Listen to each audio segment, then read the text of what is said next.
আছে তো? আজকে বাবুর প্রথম রোজা, বেশি করে ফ্রুটস আনবে কিন্তু। ওকে রাখি। কষ্ট হচ্ছে বাবা? না না মানে আমি কি বুঝি না? মুখটা শুকিয়ে এতটুকু হয়ে গেছে। আজ কি খাবে বলো?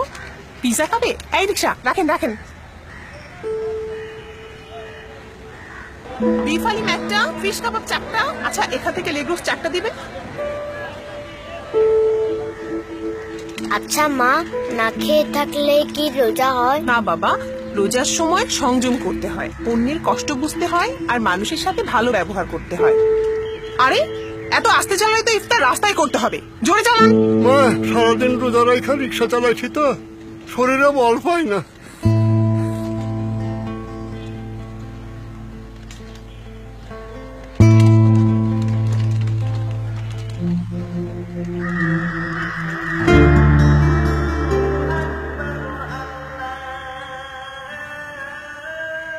আঙ্কেল, আম্মা আপনাকে এগুলো দিতে বলেছে।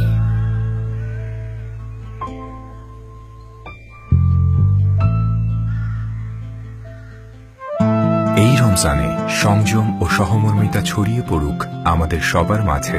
নর ও পিওরিট সুবিধাবঞ্চিত মানুষের জন্য ঢাকার বিভিন্ন পয়েন্টে করেছে ইফতার ও বিশুদ্ধ পানির ব্যবস্থা। চাইলে আপনিও আমাদের মাধ্যমে ইফতার শেয়ার করতে পারেন সুবিধাবঞ্চিতদের সাথে। কল করুন 09666999666 নম্বরে, অথবা বিস্তারিত জানতে ভিজিট করুন www.bdspiritoframadan.com-এ।